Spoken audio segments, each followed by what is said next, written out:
So when I graduated from high school, one of my teachers said, you can go into humanitarian work. And I said, no. Why would I waste my time there? I will do business. So I took business studies. I took economy, business, and marketing.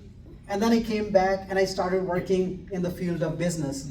I did that for 21 years in the field of business. It was always on what I can have. My focus was always on money.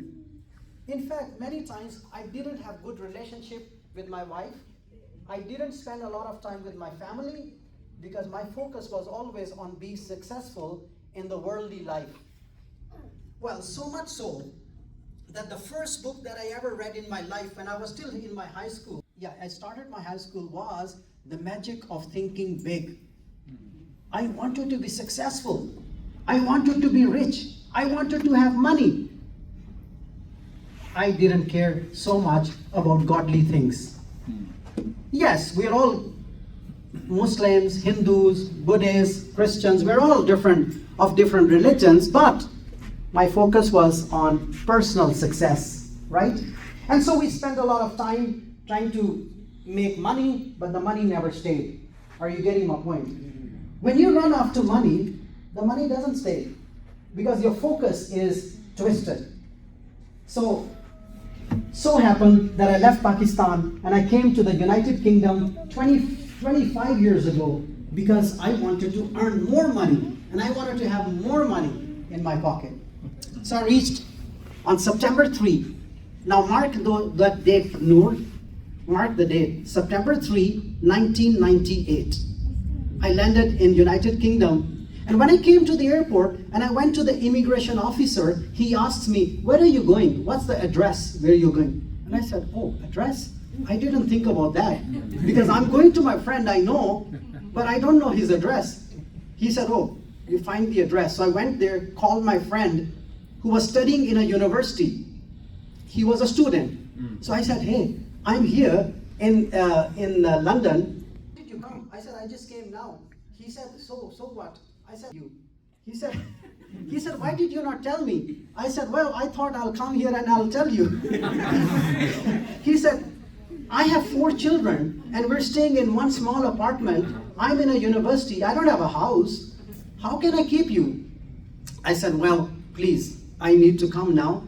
And he said, I can't keep you more than 2 weeks, maximum 1 week or 2 weeks. And I started suddenly thinking, what am I going to do after 2 weeks? I was on a visit visa in England and I had no residence there. I cannot live there. I went to his home, I reached there and I started thinking, what am I going to do after 2 weeks? I had only $100 in my pocket at that time because I spent so much money on traveling through Belgium to Germany, and then I came to United Kingdom. My money was gone. Are you with me? And now I'm thinking, I will go to London, I will earn a lot of money, I reach today, next day I will have a big job.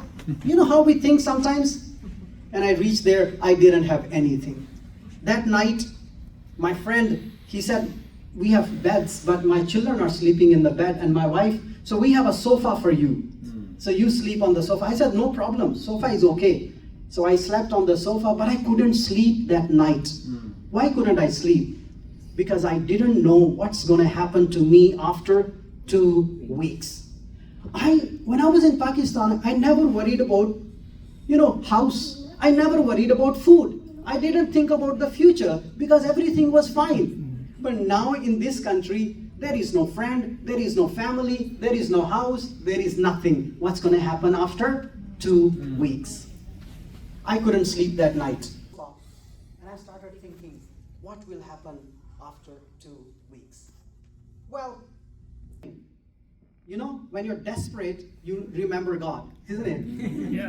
When you don't know, when 21 years, God was not my central focus. Are you with me? When I was running after money, when I was making money, when I was thinking about money, God was not the focus. But now, I don't know what's going to happen after 2 weeks. And I suddenly realized God needs to be spoken to. I should speak to God. And I prayed. And I said, God, I don't know what's going to happen after 2 weeks. Can you take care of me? And suddenly, like a telephone conversation, I felt that God spoke to me. And He says to me, what relationship do you have with me? You're worried about your own stuff. You're worried about the world. You're worried about your life. You're worried about money. And I said, God, from today,